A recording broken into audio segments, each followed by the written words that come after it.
आप कहते हैं कि जी हम अहले बैत अतहार के मिशन को लेकर चलना चाहते हैं, तो हुजूर फिर अमली तौर पर वो नज़र आए ना। देखें जी, इमामुल अंबिया अलैहिस्सलातु वस्सलाम की ज़ात गिरामी की आखिरी वसीयतों में से नमाज, हज़रत अली अल मुर्तज़ा शेर खुदा कर्रमल्लाहु वजहुल करीम की शहादत कहाँ पे हुई? मस्जिद के अंदर। किस कैफियत में हुई? नमाज़ पढ़ाते हुए। यानी हुजूर की आखिरी वसीयत नमाज, हज़रत इमाम अली मकाम का आखिरी अमल अपना, हज़रत अली अल मुर्तज़ा शेर खुदा का आखिरी अमल नमाज।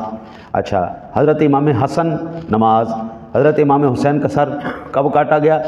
जब आप नमाज में थे।